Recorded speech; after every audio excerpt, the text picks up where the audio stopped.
A well-known Northern Michigan apparel company under fire again. The state of Michigan has sued M22, saying it violated state and federal law by trademarking the M22 highway sign.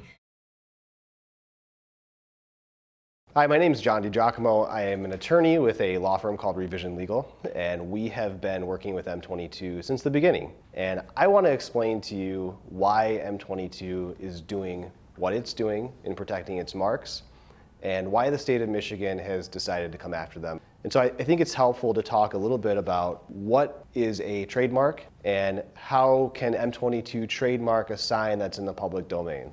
Well, a trademark is any symbol, sound, scent, anything that indicates the origin or source of goods or services.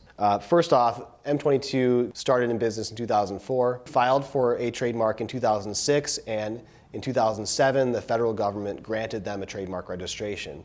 Once a trademark registration is granted, there's a period of 5 years in which anybody can oppose that registration. That ended in 2012, and after it ended, the M22 trademark was considered incontestable, which means it's the highest level of federal trademark rights that you can possibly have. Well, they got the registration for the M22 sign because anyone can do that. You can take an item out of the public domain, use it in association with some goods or services, and then get trademark rights to it. It's the same reason why the University of Michigan owns a trademark for the word Michigan, not a design, not the blue and gold, but Michigan, the actual word, and they can prohibit others from using that on t-shirts, on sweatpants, on any type of clothing item. The University of Michigan didn't create the word Michigan. They took it out of the public domain, just like M22 did. They used it in association with the sale of apparel, and they acquired trademark rights for that good. And that is perfectly legal. So many people ask, can M22 stop others from using the M22 road sign? And the answer is no. M22 has never had the ability to stop other people from using the M22 road sign. It cannot preclude the state from using it to indicate that you're on M22. It can't prohibit other people from using it in a geographical sense to say we're located on M22. And M22 has never sued any individual or business. However, what it can do and what it has to do by law in order to protect its trademark is to stop others from using a logo that could cause confusion among its customers. That means to anyone who attempts to adopt a confusingly similar trademark, M22 is legally obligated to send a cease and desist letter. And the purpose of a cease and desist letter is to bring to the person's attention who is infringing on M22's trademark rights that what they're doing is in violation of the law.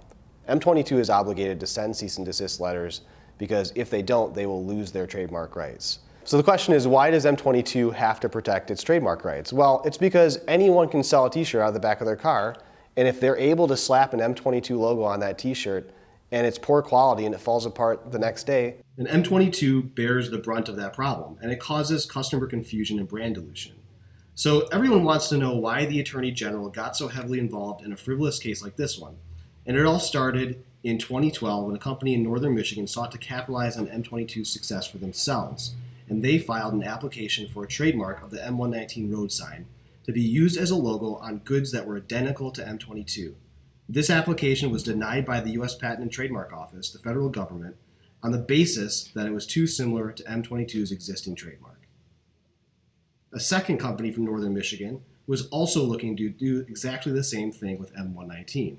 This business owner was uninformed as to how a company can own a trademark for something in the public domain, so she wrote a letter to Attorney Bill Schuette asking for some clarification.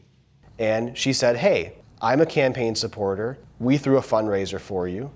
I need you to do something about this. And Attorney General Schuette then issued an opinion that said that M22 cannot have trademark rights to its federally registered trademarks. The Attorney General decided to wait until 2012 to make any kind of noise about M22's federally registered trademarks. That means that the Attorney General had a period of 8 years in which he could have done something and he chose not to.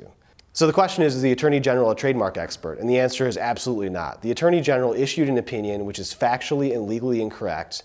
The reality is that M22 has several registered trademarks that have been granted by the federal government. Federal law supervenes state law, and the Attorney General has zero power to state whether or not M22 can have federally registered trademark rights.